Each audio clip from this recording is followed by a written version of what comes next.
દર્શક મિત્રો, આપ નિહાળી રહ્યા છો એસ લાઈવ ન્યૂઝ બુલેટિન। નજર નાખીએ અત્યાર સુધીના મુખ્ય સમાચારો પર। 10મી નવેમ્બરથી વિધાનસભાનું 2 દિવસીય સત્ર બોલાવાશે।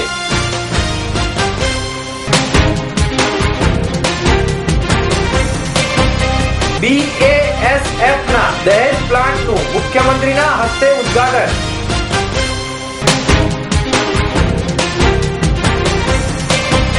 સૌરાષ્ટ્ર યુનિવર્સિટી પરિસરમાં પ્રતિમા અનાવરણ, લોકાર્પણ અને ગવર્નરના હસ્તે ઉદ્ઘાટન। બ્લાસ્ટ ઇન્ડિયામાં રૂપિયા 2000 કરોડના બિઝનેસની શક્યતા।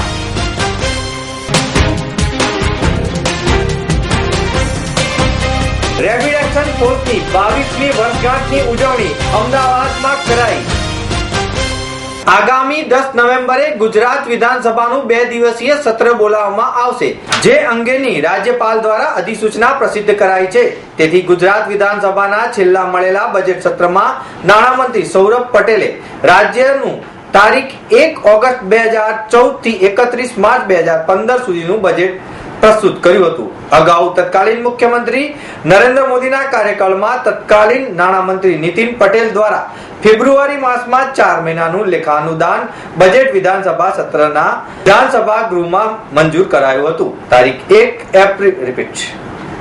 1 જુલાઈથી તારીખ 25 જુલાઈ સુધી ચાલેલા ગત ચોથા સત્ર બાદ હવે 5મા સત્રની અધિકૃત રીતે રાજ્યપાલ દ્વારા જાહેરાત કરાઈ છે।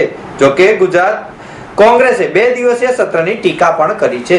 વિધાનસભામાં વિપક્ષના નેતા શંકરસિંહ વાઘેલાએ જણાવ્યું કે વિધાનસભાનું સત્ર માત્ર 1-2 દિવસ માટે નહીં પણ ઓછામાં ઓછા 5 દિવસનું બોલાવવા માટે અધ્યક્ષને પત્ર લખીને વિનંતી કરી હતી। જો કે 2 દિવસનું સત્ર એ કહેવા પૂરતું જ છે। 10 નવેમ્બરે મળનારી 13મી વિધાનસભાના 5મા સત્રના પહેલા દિવસે નવા અધ્યક્ષની વરણી કરવામાં આવશે। રાજકોટ પશ્ચિમના ધારાસભ્ય અને પૂર્વ અધ્યક્ષ વજુભાઈ વાળાના કર્ણાટકના રાજ્યપાલ પદે નિમણૂક કરવામાં આવતા જ તેમણે રાજીનામું આપતા આ સ્થાન ખાલી પડ્યું છે। નવા અધ્યક્ષ પદે ઉપાધ્યક્ષ મંગુભાઈ પટેલ, પૂર્વ અધ્યક્ષ અને વનમંત્રી ગણપત વસાવા તેમજ ભુજના ધારાસભ્ય નીમાબેન આચાર્યની ચર્ચા પણ થઈ રહી છે। Gujarat textile, chemicals, pharmaceuticals, engineering, oil and gas, gems and jewellery અને એગ્રો બેઝડ પ્રોડક્ટ ક્ષેત્રે અગ્રેસર છે। ઔદ્યોગિક મૈત્રીપૂર્ણ નીતિઓને કારણે મેન્યુફેક્ચરિંગ હબ તરીકે ગુજરાત ઉપસી રહ્યું છે। તેમજ ભરૂચના દહેજ બેઝ ખાતે મુખ્યમંત્રી આનંદીબેન પટેલે જણાવ્યું કે ભરૂચ જિલ્લાના દહેજમાં રૂપિયા 1000 કરોડના ખર્ચે 23.44 હેક્ટરના વિસ્તારમાં પથરાયેલા BASF કેમિકલ કંપનીના પ્લાન્ટનું લોકાર્પણ કરવામાં આવ્યું હતું। વાઇબ્રન્ટ ગુજરાત ગ્લોબલ સમિટ 2013માં BASF દ્વારા દહેજમાં તેનો પ્લાન્ટ સ્થાપવા માટે થયેલા MOU ને જ 2 વર્ષના ટૂંકા ગાળામાં પ્લાન્ટ કાર્ય કરી સાકાર કરવા માટે મુખ્યમંત્રીએ અભિનંદન પાઠવ્યા હતા। આ પ્રસંગે મુખ્યમંત્રીએ ગુજરાત વિધાનસભાના 6600 જેટલા કેમિકલ્સ અને પેટ્રોકેમિકલ્સ ઉત્પાદક એકમો દ્વારા દેશના પેટ્રોકેમિકલ્સ ઉત્પાદનના 62% અને કેમિકલ ઉત્પાદનના 53% યોગદાન આપીને દેશનું પેટ્રો કેપિટલ બન્યું છે તેની ભૂમિકા સમજાવી હતી। તેમજ તત્કાલીન મુખ્યમંત્રી નરેન્દ્ર મોદીના દ્રષ્ટાંત આયોજનમાં ગુજરાતે પેટ્રોકેમિકલ્સ અને પેટ્રોલિયમ કેમિકલ્સ ઇન્વેસ્ટમેન્ટ રિજિયન્સ અને સ્પેશિયલ ઇકોનોમિક ઝોનની સ્થાપના કરીને આવા ઉદ્યોગો માટે ઉત્પાદન, નિકાસ અને સ્થાનિક રોજગાર નિર્માણનું વિશેષ પ્લેટફોર્મ પૂરું પાડ્યું છે તેનો હર્ષ પણ મુખ્યમંત્રીએ વ્યક્ત કર્યો હતો। મુખ્યમંત્રીના સ્વચ્છતા નિધિમાં સહયોગની અપીલ કરતા BASFની કંપનીએ દહેજ વિસ્તારના ગ્રામ્ય વિસ્તારમાં શૌચાલય અને પાણીની સવલત માટે રૂપિયા 45 લાખ, કન્યા કેળવણી માટે રૂપિયા 5 લાખ અને મુખ્યમંત્રી સ્વચ્છતા નિધિમાં રૂપિયા 5 લાખનો ચેક મુખ્યમંત્રી આનંદીબેન પટેલને અર્પણ કર્યો હતો। ગુજરાતના ગવર્નર મહામહિમ ઓમ પ્રકાશ કોહલીએ સૌરાષ્ટ્ર યુનિવર્સિટી ખાતે જણાવ્યું કે સૌરાષ્ટ્ર એ સમગ્ર ગુજરાત રાજ્યની સાંસ્કૃતિક ચેતનાનું કેન્દ્ર છે। સ્વામી વિવેકાનંદજીના મૂલ્યોના વારસાની જાળવણી બદલ તેમણે સૌરાષ્ટ્ર યુનિવર્સિટીના સત્તાધીશોને અભિનંદન આપ્યા હતા। ગવર્નરે ઉપસ્થિત યુવાનોને હાકલ કરતા જણાવ્યું હતું કે ઈસવીસન 1863માં અંધકાર યુક્ત ભારતમાં જન્મેલા સ્વામી વિવેકાનંદજીએ જેમ સમગ્ર ભારતની ચેતનામાં પ્રાણ પૂર્યા તેમ આજના યુવાનોએ પણ રાષ્ટ્રીય ચેતના જગાવવામાં પ્રવૃત્ત થવું જોઈએ. સ્વામી વિવેકાનંદજીના જીવન કવનને વિસ્તૃત પરિચય આપતા રાજ્યપાલે સ્વામીજીની નૂતન દ્રષ્ટિ કેળવવા યુવાનોને ખાસ અનુરોધ કર્યો હતો. हम तो पहले ही भारत को छोड़कर जाते हैं, हम तो अगस्त 1947 में भारत को छोड़ देंगे. आप जरा इन सब घटना चक्र को देखिए. ये जो ताकत पैदा हुई जिसने ब्रिटिश साम्राज्य को हिला दिया, वो ताकत जिस व्यक्ति के कारण और जिस व्यक्तित्व के कारण पैदा हुई, वो व्यक्तित्व था turning point in Indian history, turning point in world history, Swami Vivekananda.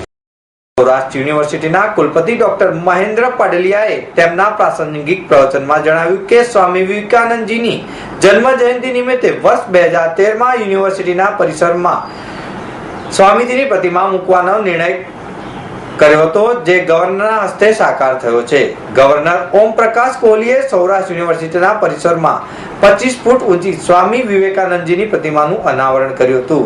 રાજ્યપાલે Swami Vivekananda library, study and research centre અને વહીવટી ભવનના વિસ્તૃતીકરણના કામોની તકતીનું અનાવરણ કરી શુભારંભ કરાવ્યો હતો તથા સ્વામી વિવેકાનંદ યુવા ચેતના શિબિરનું પણ તેમણે ઉદ્ઘાટન કર્યું હતું.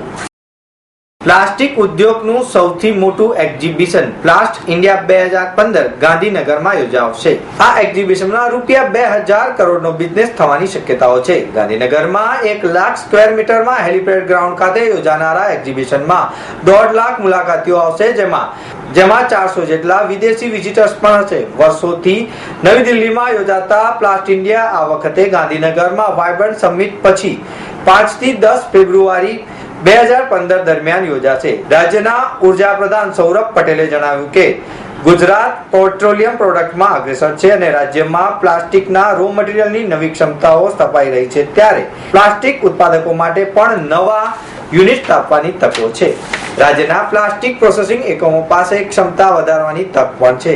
હવે મેક ઇન ઇન્ડિયા કેમ્પેન સાથે નવા પ્રોજેક્ટ સ્થાપવામાં આવશે. સરકાર આગામી દિવસોમાં ઇન્ડસ્ટ્રીયલ પોલિસીની બહાર પાડશે, જેમાં પ્લાસ્ટિક ઉદ્યોગનો પણ લાભ મળશે. પ્લાસ્ટિક્સ પોલિએસ્ટરિંગ પ્રોડ્યુસર એન્ડ એસોસિએશનના ચેરમેન MP તાપરિયાએ જણાવ્યું કે વર્ષ 2013માં ચીને $97 બિલિયન પ્લાસ્ટિક પ્રોડક્ટની નિકાસ કરી હતી, જ્યારે ભારતે માત્ર $4.34 બિલિયન નિકાસ કરી હતી. આમ આપણે ત્યાં વિશાળ તકો રહેલી છે. રાજ્યમાં વેટની ઊંચી ટકાવારીથી પ્લાસ્ટિક ઉદ્યોગનો ઉત્પાદનને અસર થાય છે. વેટ 5% વધુ હોય તો તે પ્લાસ્ટિક પ્રોડક્ટના વિકાસ માટે અવરોધરૂપ બની રહે છે. આ દિશામાં પગલાં ભરવામાં આવે તે ખૂબ જ જરૂરી છે.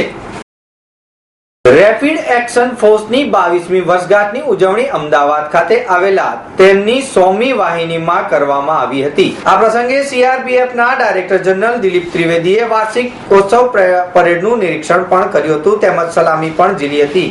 આ પ્રસંગે દિલીપ ત્રિવેદીએ જણાવ્યું કે સરકારે RAFની નવી 5 વાહિનીઓના ગઠનની મંજૂરી આપી દીધી છે. આ પ્રસંગે CRPFના અપર મહાનિદેશક દિલીપ ત્રિવેદીનું સ્વાગત કરવામાં આવ્યું હતું તેમજ RAFના જવાનોને શુભકામનાઓ પણ પાઠવવામાં આવી હતી. દિલીપ ત્રિવેદીએ આ પ્રસંગે જણાવ્યું કે RAFની રચના તોફાનો, પૂર જેવી પરિસ્થિતિમાં તત્કાલ મદદરૂપ પૂરી પાડવા માટેના ઉદ્દેશથી કરાઈ હતી, જેમાં RAF ઉત્તમ કામગીરી કરી બતાવી છે. તેની કાર્યક્ષમતા અને સફળ કામગીરીના કારણે જ સરકારે RAFની નવી 5 વાહિનીઓનું ગઠન કરવાની મંજૂરી આપી દીધી છે. રાજ્ય સરકારો પણ RAFની ઉપયોગિતાને ધ્યાનમાં લઈને જમીન આપવા માટે પણ મદદરૂપ અને તત્પરતા દાખવી છે. દિલીપ ત્રિવેદીએ વધુમાં જણાવ્યું કે RAF જે તે વિસ્તારની પહેલેથી જ રેકી કરી લે છે. આથી જ્યારે કોઈ પણ બનાવ બને તે વિસ્તારને તેઓ પૂર્ણ વાકેફ હોય છે અને તે ઉત્તમ કામગીરી કરી શકે. દુર્ઘટના નિયંત્રણ સમયે કોઈ પણ વ્યક્તિને ઈજા ન થાય તે માટે RAFના નોન લિથ વેપન્સનો ઉપયોગ પણ કરવામાં આવે છે. 22મી વર્ષની કામગીરીમાં સદનસીબે આજ સુધી કોઈ પણ RAFના જવાનનું દુર્ઘટનામાં મૃત્યુ નથી થયું, તે એક ગૌરવપૂર્ણ બાબત છે. તો મિત્રો, આ હતા અત્યાર સુધીના મુખ્ય સમાચારની ખાસ ગતિવિધિ માટે આપ નિહાળતા રહો S Live ન્યૂઝ બુલેટિન. નમસ્કાર.